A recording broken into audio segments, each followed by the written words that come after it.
జాతీయవాద జర్నలిజానికి అసలైన వేదిక నేషనలిస్ట్ హబ్ ని సబ్స్క్రైబ్ చేసుకోండి. నోటిఫికేషన్స్ కోసం బెల్ ఐకాన్ పై క్లిక్ చేయండి. నమస్తే, welcome to Nationalist hub. AP ఎన్నికలు రసవత్తరంగా మారుతున్నాయి. మరికొద్ది రోజుల్లో అసెంబ్లీ, లోక్సభ ఎన్నికలు జరుగుతున్నాయి. ఆంధ్రప్రదేశ్లో అసెంబ్లీ, పార్లమెంట్ ఎన్నికలు ఒకేసారి జరుగుతుండగా రాష్ట్రంలో ప్రజలు ఏ పార్టీకి పట్టం కడతారనే దానిపై సర్వత్రా ఉత్కంఠ కొనసాగుతోంది. జగన్ మరోసారి అధికారంలోకి వస్తారా లేక ఓడిపోతాడా? కూటమి విజయం సాధిస్తోందా? ఒకవేళ సాధిస్తే ఏ పార్టీకి ఎన్ని సీట్లు వస్తాయి? మరీ ముఖ్యంగా నటనలో ఉన్నత స్థాయిని కాదనుకొని ప్రజా జీవితంలోకి వచ్చి రాజకీయ పార్టీ స్థాపించిన జనసేనకు ఎన్ని సీట్లు వస్తాయి? జన సైనికులు కోరుకుంటున్నట్లుగా పవన్ కళ్యాణ్ అసెంబ్లీలోకి ప్రవేశిస్తారా అనే ప్రశ్నలు చిక్కుముడుల మధ్య ప్రజలు ఎవరికి వారు సొంత సమాధానాలను వెతుక్కునే పనిలో పడ్డారు. ఈ క్రమంలో ఏపీలో జరిగే ఎన్నికల్లో జయాపజయాలు ఎవరిని వరిస్తాయి అనేది తెలుసుకుందాం. సాధారణంగా ఏ ప్రభుత్వానికైనా ఒక టర్మ్ పూర్తయితే దాని తాలూకు ప్రభుత్వ వ్యతిరేకత కొంతమేర ప్రజల్లో కనిపిస్తోంది. ఇచ్చిన హామీలు నెరవేర్చడంలో విఫలమవటం, పథకాలు అందరికీ చేరకపోవటం, కొన్ని అనివార్య కారణాల వల్ల కొంతమంది పథకాలకు దూరం అవ్వటం జరుగుతుంటాయి. అటువంటి సమయంలో ప్రభుత్వ వ్యతిరేకత ఏర్పడుతుంది. అయితే 5 ఏళ్లుగా ఏపీని పరిపాలించిన వైసీపీ ప్రభుత్వంపై ప్రజల్లో తీవ్ర వ్యతిరేకత నెలకొన్న మాట వాస్తవమే. ఏపీ ప్రజలను ఎవరిని అడిగినా ఎక్కువ మంది జగన్ పట్ల వ్యతిరేకత వ్యక్తం చేస్తున్నది సత్యమే. దీనికి కారణాలు అనేకం. ముఖ్యంగా రాష్ట్రంలో డబ్బులకి జగన్ ప్రభుత్వం ఇస్తున్న పథకాలకు పొంతనలేని పరిస్థితి నెలకొంది. ఏపీలో ఆదాయ వనరులు చాలా పరిమితంగా ఉన్నాయి. ఏపీకి ముఖ్యంగా రాజధాని లేదు. రాష్ట్ర విభజన జరిగి 10 ఏళ్లైనా రాజధాని ప్రాంతంపైనే ఇప్పటికీ సందిగ్ధం నెలకొంది. ఈ క్రమంలో ఒక అసెంబ్లీ కానీ సచివాలయాన్ని కానీ కట్టిన పాపాన పోలేదు. దేశ పార్లమెంటు నిర్మాణమే పూర్తయినా ఏపీకి అసెంబ్లీ భవనం కట్టుకోలేని దుస్థితి. ఇప్పటికీ తాత్కాలిక భవనాల్లోనే కాలం వెళ్లదీస్తున్న పరిస్థితి నెలకొంది. దీంతో అభివృద్ధి అన్న అంశం అటకెక్కింది. అందులోనూ పరిశ్రమలు తీసుకురావడంలోనూ జగన్ ప్రభుత్వం పూర్తిగా విఫలమైందన్న భావన ప్రజల్లో నెలకొంది. ఇప్పటికీ తమ హయాంలో తీసుకొచ్చిన ఒక పెద్ద కంపెనీ ఇది అని చెప్పుకోలేని స్థితిలో జగన్ ప్రభుత్వం ఉంది. రాష్ట్ర పరిశ్రమల శాఖ మంత్రి గుడివాడ అమర్నాథ్ అసెంబ్లీ సాక్షిగా పరిశ్రమల పేరుతో పచ్చళ్లు, ఊరగాయలు, అప్పడాల పరిశ్రమలు వచ్చాయని చెప్పిన వీడియో ఒకటి ఇప్పటికీ వైరల్ అవుతోంది. దీంతో రాష్ట్రం అనుకున్నంత అభివృద్ధి చెందలేదనే భావన ప్రజలందరిలో ఉంది. ఇక దీనికి తోడు వైసీపీ ప్రభుత్వం నవరత్నాలను తీసుకొచ్చినా వాటి వల్ల ప్రజల్లో అంత సానుకూలత లేదనే విషయం కూడా స్పష్టమవుతోంది. నవరత్నాలను జగన్ ప్రభుత్వం అధికారంలోకి వచ్చినప్పటి నుంచే అమలు చేయటం ప్రారంభించింది.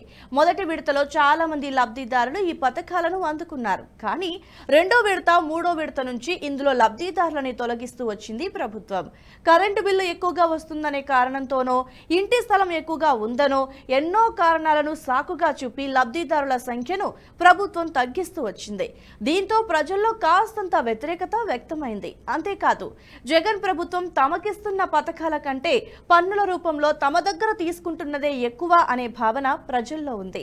చివరికి చెత్తపైన పన్ను విధించటంతో ఏపీ ప్రజలు విసుగెత్తిపోయారు. కారణం ఏదైనా ఉచిత పథకాల వల్ల లబ్ధి పొందిన వారిలో కొంతమేర సానుకూలత వ్యక్తమైనా ఎక్కువ శాతంగా ప్రజలు వ్యతిరేకత వ్యక్తం చేస్తున్నారు. ప్రస్తుతం ఏపీలో జగన్ ప్రభుత్వంపై ప్రజల్లో వ్యతిరేకత మాత్రం మెండుగా ఉంది. కానీ ఆ వ్యతిరేకతను విపక్ష కూటమి క్యాష్ చేసుకుంటుందా అన్నదే ఇక్కడ ప్రధాన సందేహంగా మారింది. ఏపీలో విపక్ష పార్టీలన్నీ ఒకే తాటిపైకి వచ్చి జగన్ ప్రభుత్వంపై పోరాడుతున్నాయి. టీడీపీ, జనసేన, బీజేపీలు కలిసి కూటమిగా ఏర్పడి సీట్లను పంచుకున్నాయి. ఈ కూటమి ఏర్పడటానికి పవన్ కళ్యాణ్ కీలకంగా వ్యవహరించారు. పొత్తులో భాగంగా కొన్ని సీట్లు కోల్పోవాల్సి వచ్చినా కూటమి ఏర్పడేలా చేశారు. గత ఎన్నికల్లో టీడీపీ, జనసేనకు వచ్చిన సంఖ్యాబలం ఆధారంగానే పార్టీలు కూటమిని ఏర్పాటు చేశాయి. ఇక 2019లో టీడీపీ, జనసేన పార్టీలు విడివిడిగా పోటీ చేశాయి. దీంతో కోస్తాంధ్రతో పాటు ఉత్తరాంధ్రలో ఓట్ల చీలిక భారీగా జరిగింది. రాష్ట్ర వ్యాప్తంగా జనసేనకు వచ్చింది కేవలం 6 ఓట్లే అయినా అవి ఎక్కువగా ఈ ప్రాంతాల్లోనే రావడంతో టీడీపీకి నష్టం చేకూర్చింది. దీంతో జగన్ 151 సీట్లతో విజయం సాధించి అధికారం చేపట్టారు. అందుకే ఈసారి ప్రభుత్వ వ్యతిరేక ఓట్లను చీల్చకూడదనే కారణంతో పవన్ కళ్యాణ్ కూటమిని ఏర్పాటు చేశారు. జనసేన ఇదివరకే ఎన్డీఏలో భాగస్వామ్య పార్టీ కావడంతో కూటమిలోకి బీజేపీ కూడా వచ్చి చేరింది. అయితే ఈ మూడు పార్టీల కలయిక సంఖ్యాపరంగా సరైన ఈక్వేషన్ కావచ్చు, కానీ కెమిస్ట్రీ వర్కౌట్ అవుతుందా అనే సందేహమే అందరిలోనూ ఉంది. ఎలాగైనా అధికారం సాధించాలనే విషయమే కార్యకర్తల్లో కెమిస్ట్రీని బిల్డ్ చేస్తోంది. పొత్తు కుదరక ముందు మూడు పార్టీల కార్యకర్తలు, నాయకులు విమర్శ ప్రతివిమర్శలు చేసుకుని ఉండొచ్చు. ముఖ్యంగా బీజేపీ టీడీపీ మధ్య కోల్డ్ వార్ ఎక్కువగా ఉండేది. అదే సమయంలో జన సైనికులు చంద్రబాబుపై అనుమానం వ్యక్తం చేసి ఉండొచ్చు. కానీ అగ్రనాయకులు కలిసి పోటీ చేద్దామనే నిర్ణయానికి వచ్చినప్పుడు ఈ కెమిస్ట్రీ పూర్తిగా మారిపోతుంది. అధికారమే ప్రధాన ఎజెండా అయినప్పుడు కార్యకర్తల మధ్య, రెండో స్థాయి నాయకుల మధ్య కలహాలు తగ్గుముఖం పడతాయి. తాము కలవకుండా పోట్లాడుకుంటే అంతిమంగా నష్టపోయేది తామే అనే ఇంగితం అందరిలోనూ ఉంటుంది. ముందైతే కుందేలు వలలో పడని, తర్వాత అందరము పంచుకుందాం, అంతేకాని కుందేలును పట్టుకోవడానికంటే ముందే ఏ భాగం ఎవరికి అని పోట్లాడుకుంటే కుందేలు పారిపోతుందనే సామెత ఒకటుంది. అదే ఇప్పుడు కూడా అమలవుతుంది. కార్యకర్తలంతా ముందుగా కలిసికట్టుగా వైసీపీతో పోరాడి ఆ తర్వాత ఎవరి వాటా ఎంత అని పంచుకుంటేనే మంచి చేకూరుతుంది. పొత్తు కుదిరిన మొదట్లో కొన్ని కలహాలున్నా ప్రస్తుతం అవన్నీ సమసిపోయాయనే విశ్లేషణలు వెలువడుతున్నాయి. ఏపీ రాజకీయాల్లో ప్రాంతాల వారీగా ప్రజల ఆర్థిక స్థితిగతులు, జీవన ప్రమాణాలు వేరుగా ఉంటాయి. ముఖ్యంగా రాయలసీమ ప్రాంతంలో ఎంత కాదన్నా ఇప్పటికీ ఫ్యాక్షనిజం ఎక్కువగా ఉంది. ఒకప్పటిలాగా కత్తులు, బాంబులతో చంపుకోవడాలు లేకపోయినా నాయకుల వెంట కార్యకర్తలు లేకపోతే విపత్కర పరిస్థితులనైతే ఎదుర్కొంటున్నారు. ఇక కోస్తా రీజియన్ లో చూసుకుంటే అక్కడి ప్రజల ఆర్థిక స్థితిగతులు కాస్తంత ఎక్కువే. పంట భూములకి సారవంతమైన నేల ఉండటంతో ఆదాయం కూడా ఎక్కువే ఉంటుంది. అందుకే ఈ ప్రాంత ప్రజల్లో పథకాలు అంతగా ప్రభావం చూపవు. ఈ విధంగా ప్రాంతాలను బట్టి రాజకీయాలు మారిపోతూ ఉంటాయి. ఈ క్రమంలో ఒక్కో ప్రాంతానికి రాజకీయ నాయకులు తమ వ్యూహ ప్రతివ్యూహాలను మార్చుతూ ఉంటారు. ముఖ్యంగా రాయలసీమలో ప్రముఖ పోటీ టీడీపీ, వైసీపీ మధ్యనే ఉంటుంది. ఇక్కడ కూటమి ప్రభావం చాలా పరిమితం. జనసేన ప్రభావం ఎక్కువగా కోస్తా ఉత్తరాంధ్ర జిల్లాల్లో ఉంటుంది కాబట్టి అక్కడ రెండు పార్టీల కలయికే రాష్ట్ర రాజకీయాలను ప్రభావితం చేస్తాయి.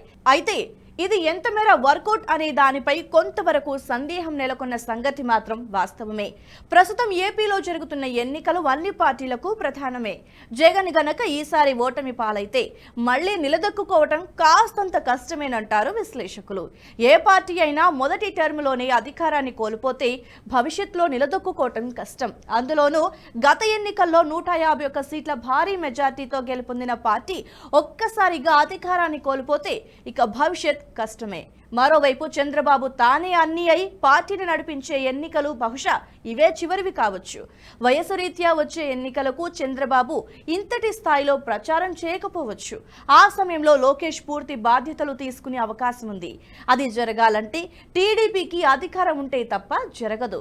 ఇక జనసేనకు కూడా పవన్ కళ్యాణ్ తో పాటు మరికొంతమంది ఎమ్మెల్యేలు గెలిస్తే తప్ప జనసేన పార్టీ నిలదొక్కుకోలేదని పార్టీ కార్యకర్తల భావన. అందుకే ఈ పార్టీలన్నింటికీ ఏపీలో విజయం అత్యవసరం. ఈ క్రమంలో వచ్చే ఎన్నికల్లో ఏ పార్టీ గెలుస్తుందనే దానిపై ఉత్కంఠ నెలకొంది. ఈ వీడియో మీకు నచ్చినట్టయితే లైక్ చేయండి, 10 మందికి షేర్ చేయండి. అలాగే కామెంట్ల రూపంలో మీ అభిప్రాయాలను మాతో పంచుకోండి. Nationalist hub group of channels ను సబ్స్క్రైబ్ చేసుకుని తెలుగునాట జాతీయవాద జర్నలిజాన్ని ప్రోత్సహించండి. ఈ వీడియో కింద ఉన్న బెల్ ఐకాన్ పై క్లిక్ చేయడం మర్చిపోవద్దు.